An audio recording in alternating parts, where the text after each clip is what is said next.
Bien qu'il fût vaillant et courageux, David se prit à raisonner à propos de la dure adversité à laquelle il avait à faire face de la part de Saül, et à la vie errante et pleine d'embûches qu'était la sienne. Alors que ses pensées se bousculaient en lui, il en arriva à la conclusion qu'il n'y avait rien de mieux pour lui que de se réfugier chez les Philistins pour échapper au roi Saül. C'est ainsi qu'il prit peur et demeura à Gath et ensuite à Tsiklag pendant 16 mois, période durant laquelle son éducation spirituelle fut arrêtée à cause de sa désobéissance. 1 Samuel 27. Où était le vainqueur de Goliath? L'homme choisi de Dieu, celui par lequel Dieu avait relevé le défi. Il est possible qu'une certaine lassitude se soit instaurée en lui à cause de la durée de l'épreuve, et c'est ainsi que la situation le domina. Pour un temps, David s'éloigna de Dieu et sortit de ses voies.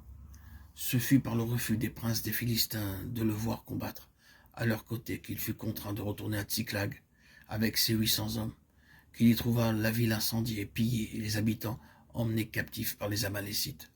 Sa situation était fort critique, mais reprenant courage, il s'humilia profondément, se repentit de son péché et revint à Dieu de tout son cœur, se plaçant comme tout à nouveau sous son entière seigneurie pour consulter et recevoir du Seigneur les directives concernant ce qu'il convenait de faire.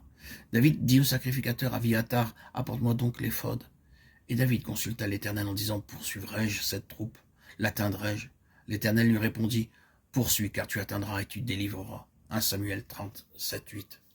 C'est ainsi qu'il fit le pas en vue de recouvrer tout ce qui avait été perdu à cause de sa désobéissance.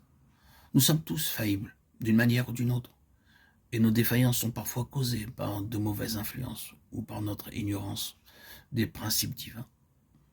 De nos jours, beaucoup de croyants saisissent diverses occasions pour justifier leur absence dans la maison de Dieu. Mais en fait, Christ n'a pas en réalité la première place. Il n'est Seigneur que de nom, parce que d'autres priorités occupent la place qui lui revient. C'est ainsi qu'il s'absente et néglige la communion fraternelle. Pour certains, leur centre d'intérêt est leur travail et leur responsabilité professionnelle. Pour d'autres, c'est la famille. Et pour d'autres encore, déçus de ne pas avoir obtenu ce qu'ils espéraient, ils se détournent du Seigneur et s'en vont vers le monde. Cependant, bien que toutes ces situations présentent des aspects divers, et malgré leurs difficultés, il est toujours possible de recouvrer nos pertes spirituelles, et il n'est nullement nécessaire de désespérer. Nous devons être très droits devant le Seigneur, ne jamais chercher à nous justifier, mais confesser honnêtement nos fautes, nos erreurs, notre tiédeur, notre vie de mélange, et nous humilier devant lui, reconnaissant ses droits en le priant avec droiture, sincérité et vérité, qu'il veuille nous pardonner et nous purifier par son sang. Offrons-nous à lui sans partage, afin qu'il règne en nous et sur nous. Retournons à la maison de Dieu. Prenons notre place en apprenant à assumer nos responsabilités en tant que membres de son corps.